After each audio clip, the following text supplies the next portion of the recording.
Yeah, top that. That's it, Mikey. We're going to talk to Mike Mo about his explosion switch flip right now.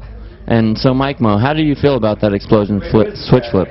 Rick and I were standing right next to Marty with the button, just tripping off if Mike Mo is going to fucking land this or wheel bite. But if he wheel bites, is Marty going to push the button or not?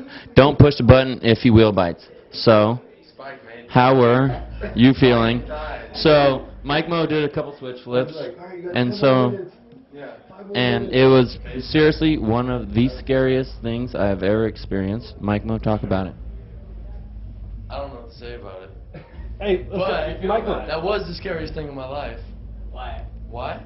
Man. Because it's the hottest thing I've ever felt, the loudest thing I ever heard, and probably I just wasn't expecting that. When they told me how big it was going to be, I wasn't expecting that. And then, I don't know. I remember Eric gave me a hug right after, and I was pretty stoked. That's about it. The behind-the-scenes footage of everyone freaking out is so insane because we seriously freaked out because right when he did it, it was seriously no homo. I seriously was fucking freaking out.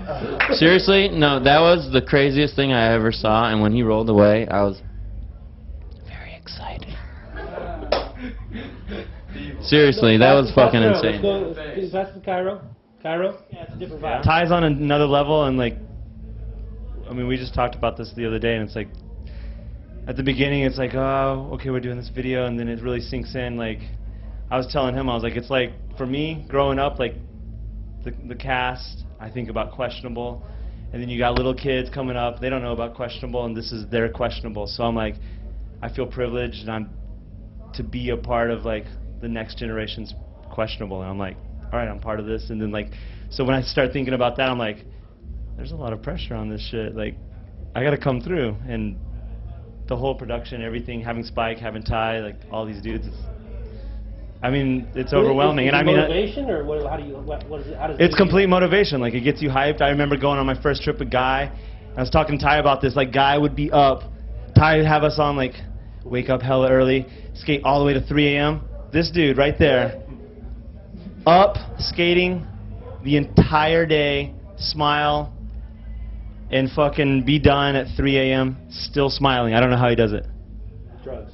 No. No. It's called love. It's called love for skateboarding. It's unreal. Like, if you're privileged enough to skate with Guy, you'll see what skateboarding can do for your life. It's like, I agree. It's unreal. And so like the whole project like is amazing. It's like a part of my life that I'm always going to cherish. Oh, yeah. So I don't know what else to say about that.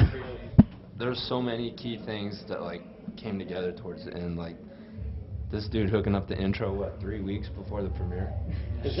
How'd that come about? Did you guys not have a concept until then? No, we had a concept. I was just in Australia and working on my movie, and so we had the idea for like a year. Oh, longer than that. A couple years, yeah. I guess it was something we even threw around a year, right? The first idea was like cars flipping over and like we couldn't afford that. Punching through walls and all this other stuff. So then it kind of got streamlined. But yeah, what was your take on the video?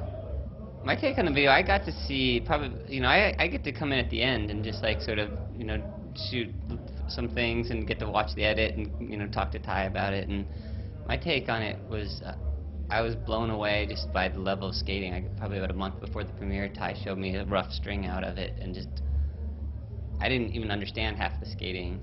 And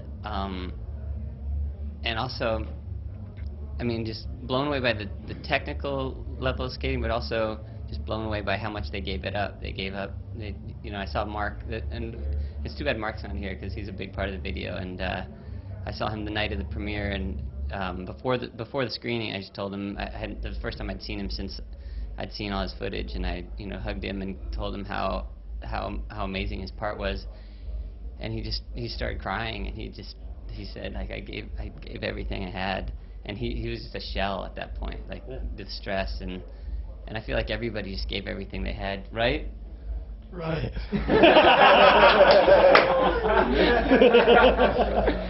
Basically, like the whole video, man, it's just kind of been crazy. Like, you know, I just reflect all the time, and like I grew up watching these dudes I'm sitting on the couch with, like when I was super young, like just idolizing these dudes, and I don't even know how it happened, but for some reason, like I got on Girl and Lakai, and it's just amazing to be a part of that video, you know, with like my favorite dudes ever. So it was awesome, man. No, I mean, I think the cool thing about making videos like this is, like, for everyone, is that, like, it's a chunk of our lives that's now embedded digitally forever, you know, whether it's on the internet or whether it's on a DVD or whether it's music or in print. It's like that's all been captured now, and it's like 4 years of everyone's life that's like digitally right there that we can look at. And you know, when you're kids, you have photos to look at, and this is just something that, like, look at what all these guys did on skateboards and progressing skateboarding as a whole, and just, you know, it's really cool that these guys have that to look back at fucking when they're 80 and have 20 grandkids and say, look what I used to do, you know. They're kicking us Malta, out. what do you want to say about that? Amen, sister. That video's sick.